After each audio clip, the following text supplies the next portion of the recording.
எல்லோருக்கும் வணக்கம்.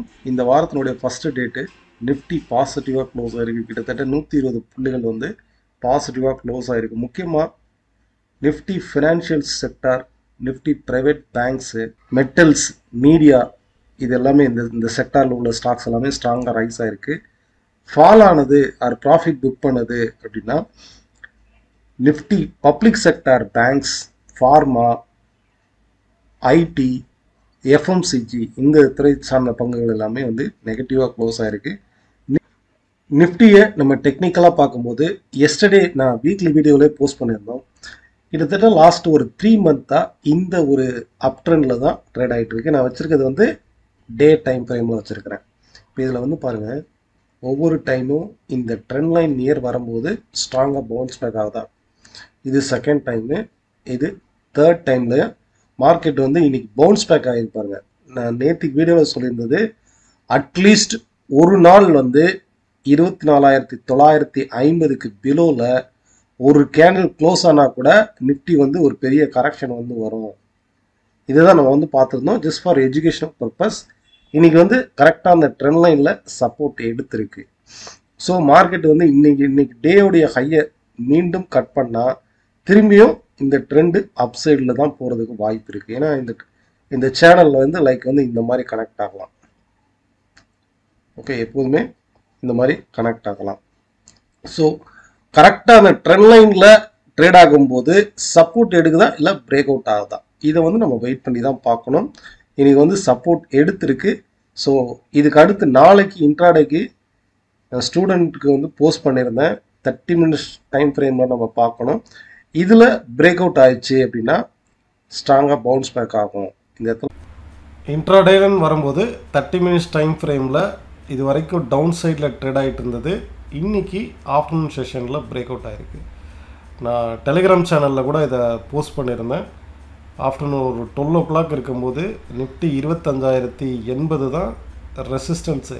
இங்கேருந்து ஃபால் ஆச்சுன்னா 24,970 வரைக்கும் மேக்ஸிமம் சப்போர்ட். அவ்வளோதான், இதுக்குள்ளே தான் ட்ரேட் ஆகும் அப்படிங்கிறத போஸ்ட் பண்ணியிருந்தேன். கரெக்டாக வித்தின் அந்த ரேஞ்சுக்குள்ளே தான் கிட்டத்தட்ட ஒரு 2 to 3 ஹவர்ஸ்க்கு மேலே அதில் தான் ட்ரேட் ஆகிருந்தது. ஆஃப்டர் தட் லாஸ்ட் ஒரு ½ an hour வந்து ஒரு அப்சைடு பிரேக் அவுட் ஆகிருக்கு. ஸோ நிஃப்டி வந்து நாளைக்கும் இந்த பிரேக் அவுட் லெவல் இருக்கு இல்லையா, இப்போ டவுன் சைடில் வந்து 30 மினிட்ஸ் கேண்டில் வந்து பிரேக் அவுட் ஆகிருக்கு பாருங்கள். இந்த பிரேக் அவுட் லெவலுக்கு மேலே நாளைக்கு ஓப்பன் ஆகிற பட்சத்தில், அதாவது 24,950க்கு பிலோவில் ஓப்பன் ஆச்சு அப்படின்னா இந்த பிரேக் அவுட் லெவலுக்கு பிலோவில் ஓப்பன் ஆகுதுன்னு அர்த்தம். ஓகே, ஸோ இந்த பிரேக் அவுட் லெவலுக்கு எபோவில் ஓப்பன் ஆச்சு அப்படின்னாலே ஸ்டில் நவ் இந்த பிரேக் அவுட் வேலிடாக இருக்கும்.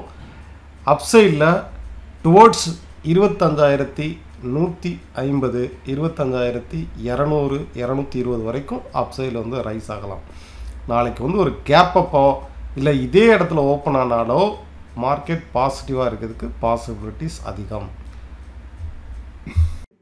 அப்பார்ட் ஃப்ரம் நிஃப்டியை தவிர பேங்க் நிஃப்டி, சென்செக்ஸ் இது ரெண்டுமே வந்து ஆல்மோஸ்ட் இந்த சப்போர்ட்டிவ் லைனில் தான் ட்ரேட் ஆகுதுப்பாங்க.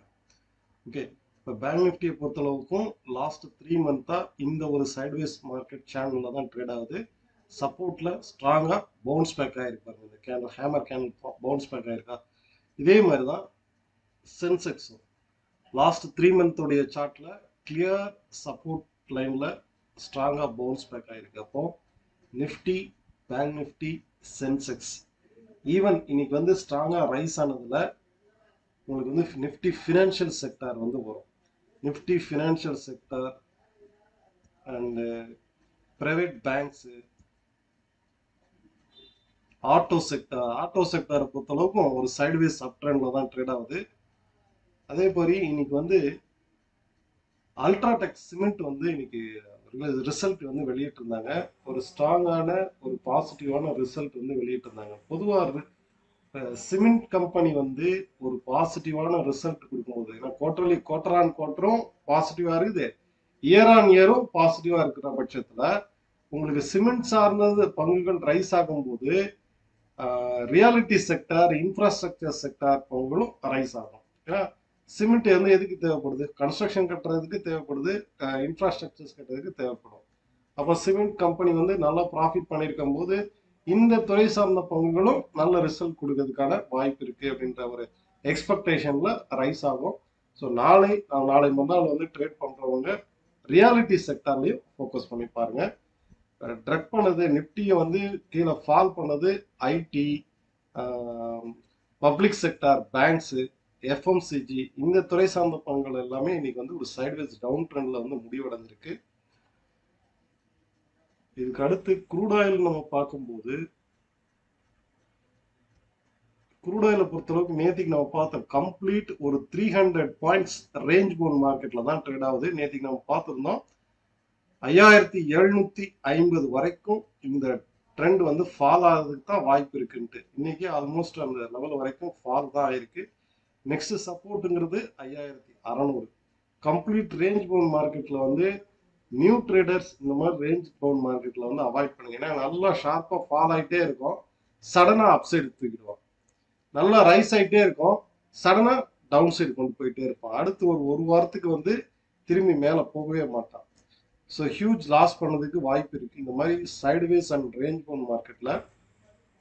இதுக்கு அடுத்துன்னு பார்த்தீங்கன்னாக்கா உங்களுக்கு வந்து கோல்டு வந்து இன்னைக்கு வந்து ஸ்ட்ராங்கா அப்சைடு ரிவர்சல் ஆயிருக்கு. கோல்டை பொறுத்தளவுக்கு நம்ம எஸ்டர்டே வீடியோல பார்த்துருந்தோம், ஒரு நியூ ஹை கொடுக்கறதுக்கும் கோல்டு வந்து வாய்ப்பு இருக்கு. ஏன்னா கிட்டத்தட்ட ஒரு 1 இயருடைய ட்ரெண்டோடைய சப்போர்ட் லைன்ல சப்போர்ட் எடுத்து ரைஸ் ஆகுது. ஒவ்வொரு டைமும் இந்த ப்ரீவியஸ் ரெசிஸ்டன்ஸை விட மேல ரைஸ் ஆகிறதுனால இந்த முறையும் நியூ ஆல் டைம் ஹையை கொடுக்கறதுக்கு வாய்ப்பு இருக்கு. ஓகே, ஸோ ஓவரால் ட்ரெண்டில் நம்ம இன்னைக்கு என்ன பார்த்தோம், நிஃப்டி, பேங்க் நிஃப்டி, சென்செக்ஸ் இது மூணுமே லாஸ்ட் 3 மந்த்தோடைய சப்போர்ட் லைன்ல ட்ரேட் ஆகுது. Once down side break out ஆகும்னு எக்ஸ்பெக்ட் பண்ணோம், டவுன் சைடு பிரேக் அவுட் ஆகல, கரெக்டாக ட்ரெண்ட் லைன்ல இருந்து ரிவர்சல் கேண்டில் வந்து ஃபார்ம் ஆயிருக்கு. இன்னையோடைய டே ஹையை கட் பண்ணுச்சு அப்படின்னா இந்த ரிவர்சல் நாளைக்கு ஃபர்தரா கண்டினியூ ஆகிறதுக்கு பாசிபிலிட்டிஸ் இருக்கு. இது only for educational purpose. Thank you for all.